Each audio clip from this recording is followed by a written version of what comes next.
Hello again, everybody. It's now my pleasure to introduce Joe Zammit. So Joe is responsible for the concept of doing an online Earth Day presentation. He's an educator, and he is our Director of Education on the Committee for Mississauga Climate Action. So I'd like to give the floor over to Joe. Here you go, Joe. Thank you, Jerry. The land. What have we learned? What have we learned in the way we treat Mother Earth, the way we treat Turtle Island, which refers to North America in particular? Well, for one, we learned that if we continue to deforest the planet, we restrict the amount of clean oxygen we need to live. We know that the lungs of the world are susceptible to destruction by humankind. We also have become more aware during this COVID-19 crisis all about our food supply. We've caught ourselves in a dilemma. We need to feed the world, certainly, but how we do so, damaging the land and the environment in order to do so, is all what is under debate and question today. At a climate reality conference I attended last year in Atlanta, Al Gore indicated one of the greatest contributors to climate change has been from our agricultural practices and getting our goods to market. In short, what he said was very succinct, and I paraphrase: we used to let cows eat grass, and then they would fertilize the fields they ate from. However, now we feed them corn, and what comes out of them is too toxic for fertilization, and then the problems really begin. In Ontario, we are all too familiar with the costs of our modern agricultural practices when we recall what happened in Walkerton, Ontario, when the drinking water became too toxic from animal waste. We need a more sustainable approach. We need to consider how we use Mother Earth. We are harming the land in our farming practices with our over-fertilization and pesticide use. We have to think about how we use Mother Earth and how we continue to pierce it for what we perceive is for our benefit, but actually sows the seeds literally in our destruction. We need to look at issues such as oil extraction, fracking for natural gas, land pollution with landfills and wastes. We know that Canada has ranked high in waste accumulation due to our large construction industry and projects because we are, after all, a growing and developing country. We have to look at soil erosion, flooding and runoff, desertification and irrigation causing salinization of the soil, the clear cutting of the Amazon rainforest and our forest practices, urbanizations where we've removed large parcels of arable land. We need to be serious about some of these solutions. In short, what we need to do is we need to clean the land. We need to pick up our garbage. We need to reduce the effect of urbanization.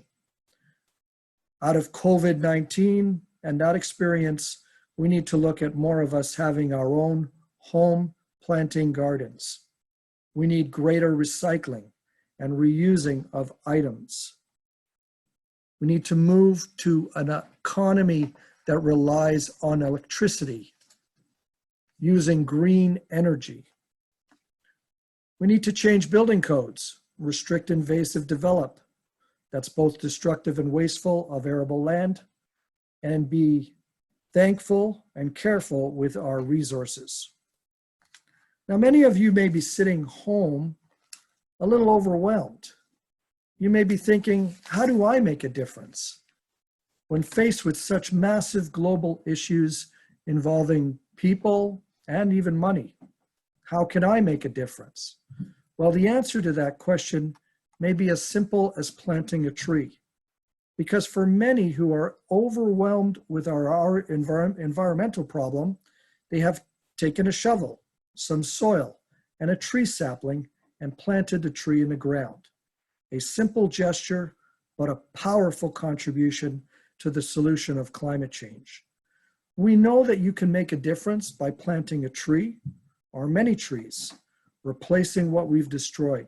That's an important part of the fight to regain control over the health of the planet.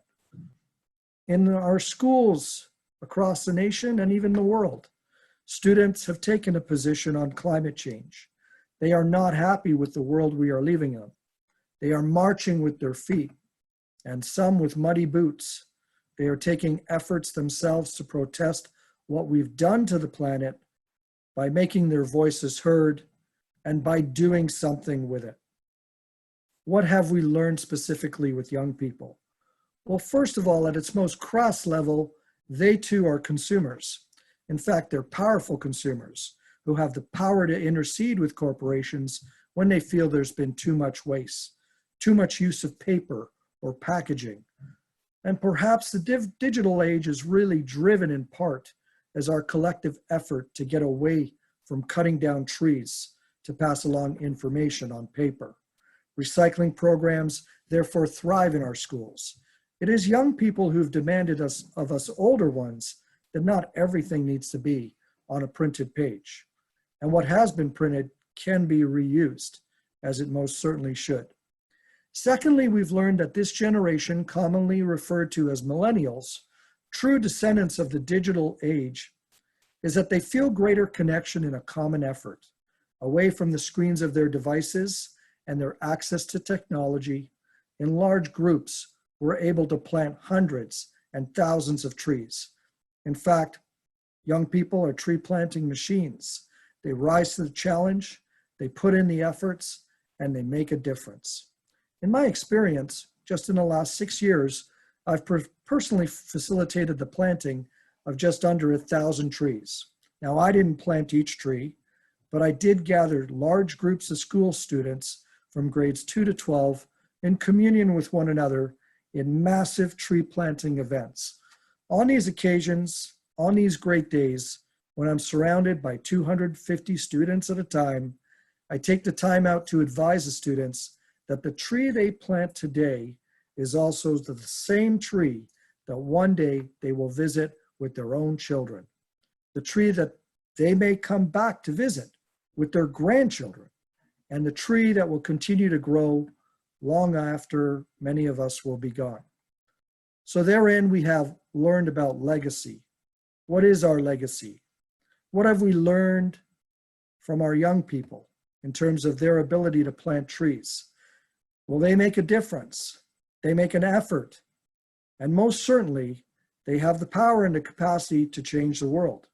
For every young person armed with a shovel, soil, some mulch, and a young tree sapling, they can plant a tree that may live for the next 300 or 400 years.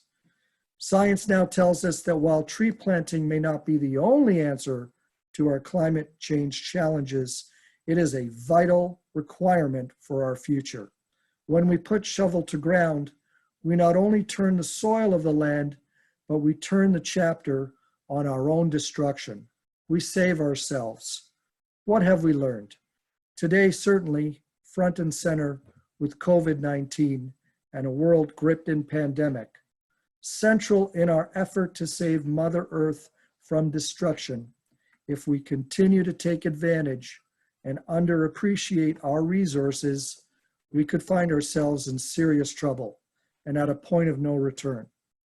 We need to repair the earth, even if we have to do that one farm at a time, one company at a time, and certainly one tree at a time. Thank you very much.